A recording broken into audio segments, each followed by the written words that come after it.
and it's time to make some coffee. More specifically, espresso. That's what we're going to be making today. This is the espresso that I use. It's really super cheap. That's why I use it. I didn't even know I had an espresso machine for a long time, in the household anyways, and I found out that there's one here and lost my mind about it. Okay, so first we're gonna load the espresso here into this thing, which is 99% cleaned out, whatever. So I'm loading it in with this little spoon, like that. It's about 2 spoons worth, 2 scoops, which I think are close to 1/8 of a cup, I would say, if you were really trying to be super specific.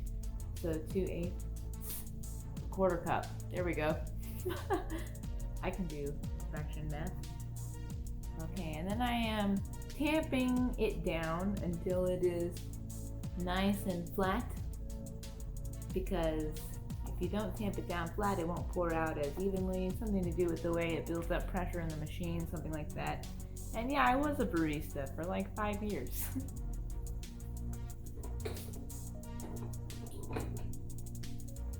Putting it in.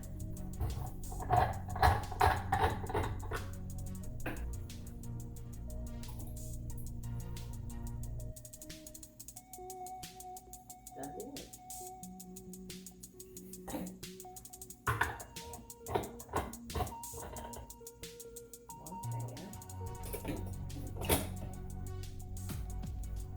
And then you turn it on and you wait. And it takes a long time.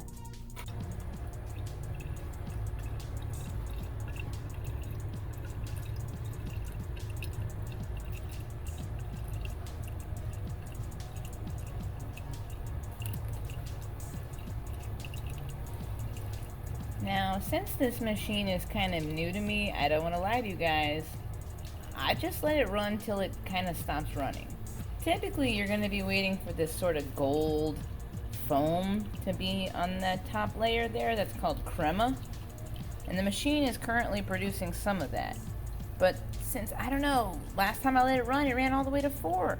So I've been kind of feeling like maybe I've been wasting the espresso pellet that's up in this part of the machine that we loaded earlier. You know what I mean?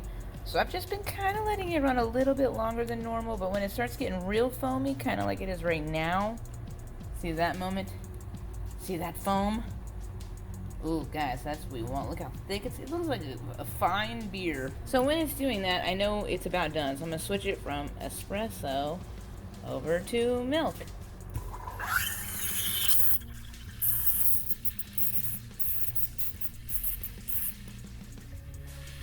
A lot of people will just keep on aerating the milk, which is what I'm doing, forever. But you really don't need to do it any more than about that.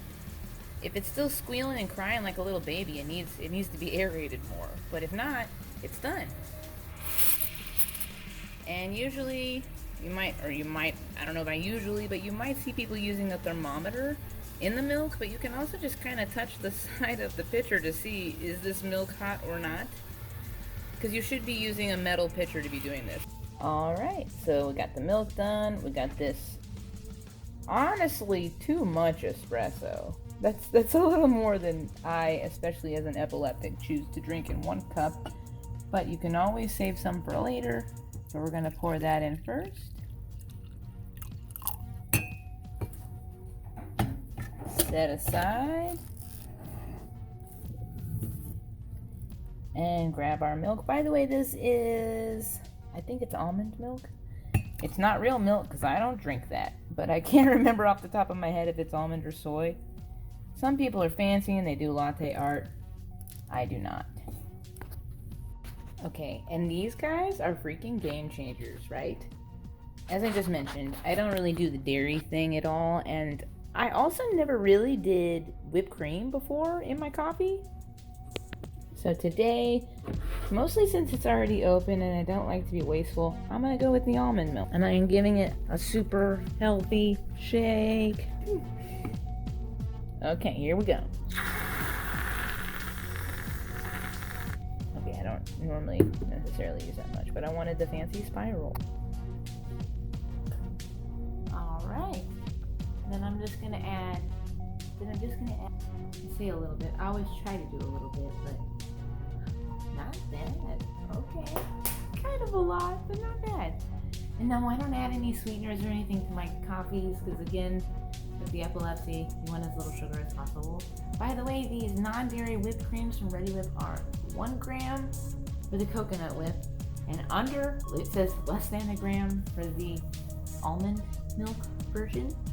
But anyways, that is how I make my super awesome fall lattes. The cinnamon is the only fall differentiating specific item, but I use it and I love it.